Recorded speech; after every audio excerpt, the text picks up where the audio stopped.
Hello friends, इस video में मैं आपको रिसर्च के जो इम्पोर्टेंट पॉइंट्स हैं उनके बारे में बताने जा रही हूँ। इन सारे पॉइंट्स का बेनिफिट क्या है एग्जाम में, अगर आपको रिसर्च की डेफिनेशन पे, रिसर्च की मेथडोलॉजीज पे, उसके एरियाज क्या है, अगर आपको कोई क्वेश्चन आएगा एग्जाम में तो आप उसका इजीली आंसर दे सकते हो। पहली चीज तो मैंने यहाँ पे कुछ नोट्स बनाए हैं एक तरह के, जैसे हम फुल फ्लेज बुक्स को पढ़ते हैं, 4-5 बुक्स आप उठा लेते हैं रिसर्च के ऊपर, फिर आप अपने नोट्स बनाते हैं। ये उसी अप्रोच से हम वीडियो को कवर करेंगे। तो आपको end of the video in topics को, इन पॉइंट्स को अपनी नोटबुक में अपने नोट्स बनाने हैं और एग्जाम के वक्त इनका रिव्यू लेकर जाना है, राइट। तो पहले हम देखते हैं रिसर्च होता क्या है। Research means search of searched, मतलब रिसर्च। रिसर्च वर्ड 2 शब्दों से बना है, री प्लस सर्च, ठीक है। टू सर्च अगेन, अगर हम किसी चीज को दोबारा से सर्च कर रहे हैं तो उसको ही हम क्या बोलेंगे, रिसर्च। कहने का मतलब हमारे पास किसी फैक्ट से रिलेटेड कुछ इंफॉर्मेशन है, लेकिन हम उससे और इंफॉर्मेशन निकाल रहे हैं और फैक्ट्स निकाल रहे हैं, तो दैट इज कॉल्ड रिसर्च। जैसे कि मैंने एक डायग्राम से बनाया है, यहाँ पे आप देखिए, known to unknown. Whenever we are walking towards unknown facts from known facts, that is called research. कहने का मतलब क्या है, हमें कुछ पता है, कुछ इंफॉर्मेशन हमारे पास ऑलरेडी है, तो उस इंफॉर्मेशन को लेके हम न्यू इंफॉर्मेशन जब निकाल रहे हैं, ठीक है, तो उसी को हम क्या बोलेंगे, रिसर्च। तो रिसर्च का मतलब क्या है, सर्च अगेन, ठीक है, to find out some new facts. आगे देखते हैं रिसर्च होती कैसी है। Research logical and systematic search है, एक तरह की लॉजिकल एंड सिस्टेमेटिक। पहली चीज तो लॉजिकल का मतलब क्या होता है, हमारी रिसर्च किसी ना किसी फैक्ट्स के ऊपर आधारित है, कोई ना कोई ट्रुथ है उसके ऊपर आधारित है, दैट इज कॉल्ड लॉजिकल। उसका कोई बेस है हमारी रिसर्च का, ठीक है। सिस्टेमेटिक का मतलब क्या है, सिस्टेमेटिक मतलब स्टेप बाय स्टेप अप्रोच है ये रिसर्च, ठीक है जी। तो रिसर्च में करते क्या है हम, for new and useful information on a particular topic. हम किसी एक पर्टिकुलर टॉपिक के ऊपर न्यू इंफॉर्मेशन निकालते हैं, उसी को हम रिसर्च बोलेंगे। हम कोई भी एग्जाम्पल ले सकते हैं रियल लाइफ में, जैसे जितनी भी रिसर्चेस हुई हैं, कोई डिजीज है वो किस वायरस के कारण होती है, फिर उसके लिए हम कौन सी प्रिकॉशंस ले सकते हैं, या फिर रेमेडीज क्या है, तो ये सारी चीजें क्या है, एक तरह की रिसर्च।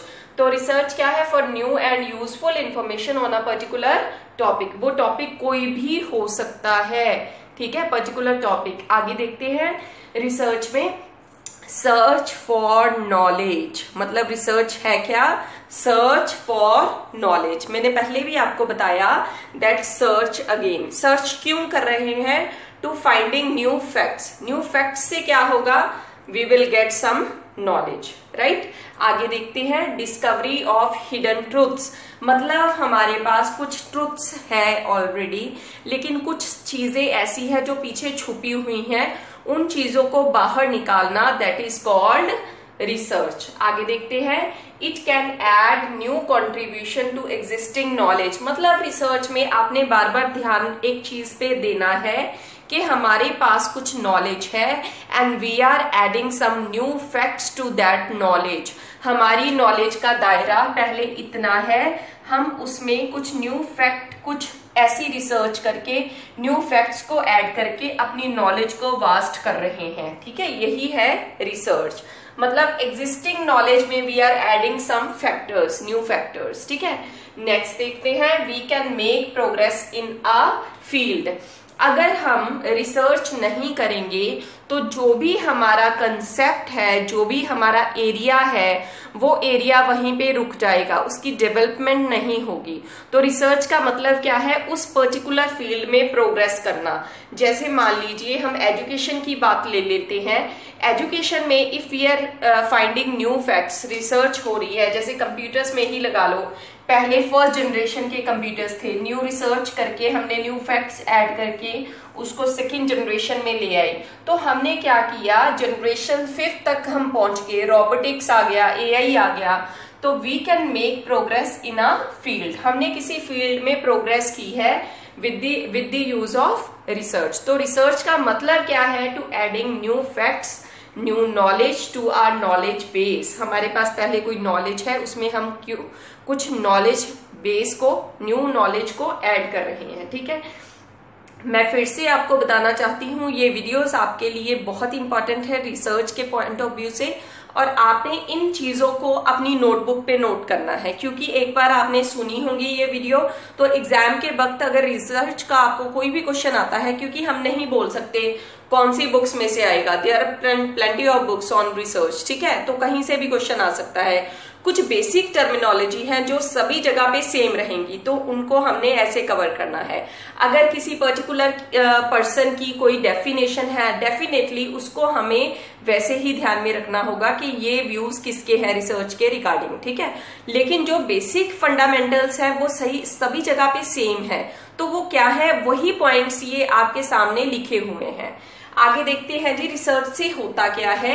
अगर हम कंट्री के पॉइंट ऑफ व्यू से देखें, किसी देश के पॉइंट ऑफ व्यू से देखें, तो वहां की social, political and economic development जो है वो किसके ऊपर डिटरमिन करेगी, किसके थ्रू हम डिटरमाइन करेंगे, रिसर्च के थ्रू, ठीक है।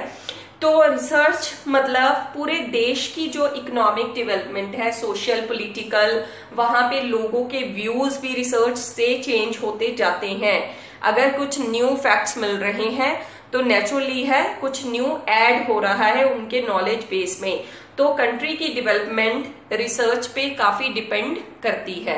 अब आगे देखते हैं, रिसर्च में होता क्या है, expands the limits of knowledge. मतलब बार बार वही बात हो रही है, इसमें नॉलेज की बात हो रही है। हमारी जो पहले की नॉलेज है उसमें न्यू फैक्ट्स ऐड हो रहे हैं। Expands the limits of knowledge, expands the limits of knowledge का मतलब क्या है, हमारा नॉलेज बेस कम है, उसको हमने बढ़ाना है, then with the help of research it can be expanded, right. आगे देखते हैं रिसर्च एरियाज। रिसर्च एरिया, इसको आप नोट कर लेना, मैं इसको इरेज कर रही हूं यहाँ पे, क्योंकि हमने टॉपिक कवर करना है नेक्स्ट, रिसर्च एरियाज, ठीक है जी। तो यहाँ पे देखते हैं हम रिसर्च एरियाज क्या क्या है। पहली चीज तो आपने देखा होगा, जनरली ज्यादातर लोग ये सोचते हैं कि science and technology, science and technology में रिसर्च यूज होती है। जब भी रिसर्च वर्ड आता है तो किसी से भी अगर फीडबैक लो, स्टूडेंट से फीडबैक लो, तो उनके दिमाग में दो चीजें मेन आती हैं, साइंस एंड टेक्नोलॉजी, क्योंकि हमें पता है एमर्जिंग टॉपिक्स है, तो इनमें कुछ ना कुछ न्यू रोज कुछ ना कुछ हम निकालते जाते हैं, कुछ ना कुछ न्यू टेक्नोलॉजी आती जाती है, साइंस में कुछ ना कुछ ऐड होती जाती है, न्यू फैक्ट्स। तो रिसर्च एरियाज में साइंस एंड टेक्नोलॉजी प्योर मतलब काफी इंपॉर्टेंट टॉपिक है। साइंस में भी रिसर्च काफी ज्यादा होती है, टेक्नोलॉजी में भी काफी ज्यादा होती है, लेकिन रिसर्च सिर्फ इन एरियाज में ही लिमिटेड नहीं है। तो और कौन कौन से एरियाज हैं वो डिस्कस करते हैं। ये काफी इंपॉर्टेंट दो एरियाज हैं जहां पे रिसर्च यूज होती है। लैंग्वेज, हमने देखा हमारी जो लैंग्वेजेस हैं, चाहे पर्टिकुलर रीजन की लगा लो, कंट्री की लगा लो, कोई भी लैंग्वेज है, लैंग्वेज में भी कुछ ना कुछ एड ऑन होता जाता है। पहले की कुछ वर्ड्स ऐसे हैं जिनकी प्रोनाउंसिएशन पहले डिफरेंट थी, अब डिफरेंट है। क्यों? क्योंकि उसमें कुछ न्यू फीचर्स को ऐड कर दिया। तो लैंग्वेज एक ऐसा एरिया है जहां पे रिसर्च होती जाती है।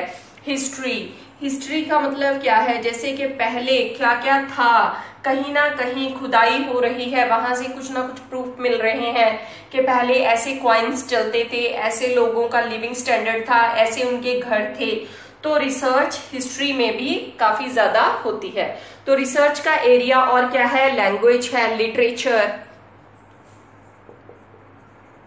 लिटरेचर में भी क्या होती है, research, sociology, every area of life is used research, ठीक है।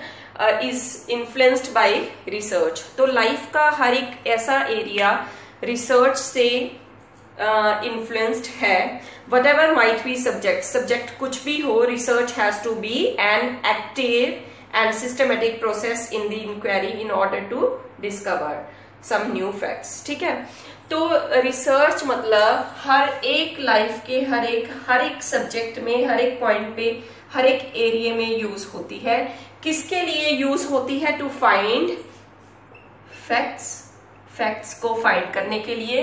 किन फैक्ट्स को? न्यू फैक्ट्स को फाइंड करने के लिए, न्यू थ्योरीज को फाइंड करने के लिए, बिहेवियर को फाइंड करने के लिए।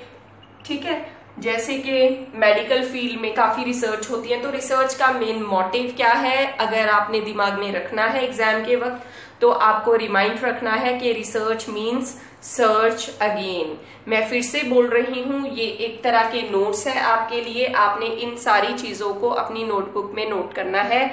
एक पेज पे आपकी ये चीजें आ जाएंगी। जो टॉपिक हमारे और भी है रिसर्च के रिलेटेड, वो हम अपकमिंग वीडियोस में भी कवर करेंगे। ठीक है, तो आगे एक दो पॉइंट्स और है रिसर्च के, वो भी हम इसमें डिस्कस करते हैं। क्या कि research is done with the help of, इसको हम इरेज करते हैं। रिसर्च कैसे होती है पहली बात तो, ठीक है, तो हम देखते हैं research is done with the help of, जैसे कि स्टडी, एक्सपेरिमेंट, ऑब्जर्वेशन। तो क्या है? Research is done with the help of. ठीक है, तो किसकी हेल्प से हम रिसर्च करते हैं? कौन से वो फैक्टर्स हैं जिनकी हेल्प से हम रिसर्च करते हैं? तो इसमें पॉइंट्स आपने कौन से दिमाग में रखने हैं? रिसर्च के लिए पहले तो स्टडी बहुत जरूरी है। ऑब्जर्वेशन से भी रिसर्च होती है। जैसे कि आप मान लीजिए हम किसी मेडिकल प्रॉब्लम की वजह से आप किसी डॉक्टर की हेल्प ले रहे हैं, तो वहां पे वो कई चीजों को, आपकी पास्ट हिस्ट्री को, जहाँ आपको ऑब्जर्व करके, आपके बिहेवियर को ऑब्जर्व करके वो किसी डायग्नोसिस पे पहुंचते हैं। फिर है एक्सपेरिमेंट से भी रिसर्च होती है। जैसे कि साइंस में हम देखते हैं with the help of experiments we find new facts. आगे है एनालिसिस में, जैसे कि टीचिंग में ज्यादातर टीचर का मोटिव क्या होता है? स्टूडेंट की डेवलपमेंट को देखना। तो टीचर क्या करेगा? एनालिसिस करेगा, ऑब्जर्वेशन करेगा, ऑब्जर्व करेगा। पहले बच्चे की परफॉर्मेंस, स्टूडेंट की परफॉर्मेंस ऐसी थी, अब उसमें इम्प्रूवमेंट है, बेटर है वो, ठीक है, जहाँ अब डिग्रेड होगी और, तो क्या उसके रीजंस है, how to improve that thing. तो एनालिसिस करके हम रिसर्च करेंगे। कंपैरिजन, फिर है कंपैरिजन के बाद हम कर सकते हैं रीजनिंग। तो ये सारी चीजें, इनके थ्रू हम रिसर्च करते हैं। Research is done with the help of these things. ठीक है, research is a fact that is ubiquitous, मतलब रिसर्च सर्वव्यापक है। सारे फैक्टर्स में रिसर्च की जाती है। किसी एक पर्टिकुलर, मान लीजिए आप रिसर्च कर रहे हैं किसी एक एरिया के ऊपर, तो आप जस्ट उसको एक तरफ से एक्सपैंड नहीं करेंगे, ऐसे नहीं एक्सपैंड करेंगे, उसकी ऑल अराउंड एक्सपेंडेशन आप करेंगे। तो रिसर्च क्या है? To search again. ये काफी इंपॉर्टेंट है, इन पॉइंट्स को आप नोट कर लेना। अपकमिंग वीडियोस में हम रिसर्च की नेक्स्ट जो थ्योरीज हैं, जो टॉपिक्स हैं, रिसर्च कितने टाइप्स की है, उन सारी चीजों को डिस्कस करेंगे और आप उनकी हेल्प से, उन वीडियो की हेल्प से अपने नोट्स बना सकते हो। इन नोट्स का बेनिफिट क्या है कि एग्जाम के वक्त हमने जस्ट 10-12 पेज पढ़ के जाने हैं रिसर्च के ऊपर, और हमारा रिसर्च का 10 to 12 मार्क्स का पेपर कवर हो जाता है, क्योंकि पेपर 1 यूजीसी नेट को क्रैक करने के लिए बहुत ज्यादा हेल्पफुल है। इसलिए आपने पेपर 1 को काफी इंपॉर्टेंस देनी है, और उसमें रिसर्च काफी इंपॉर्टेंट टॉपिक है, क्योंकि 10 से लेके 12 मार्क्स का पेपर इसमें से आता है। और चैनल को सब्सक्राइब कर लें और आप साथ में बेल आइकन पे क्लिक कर लें, ताकि आपको नोटिफिकेशन अपकमिंग वीडियोस के टाइमली मिल जाए। Thanks a lot.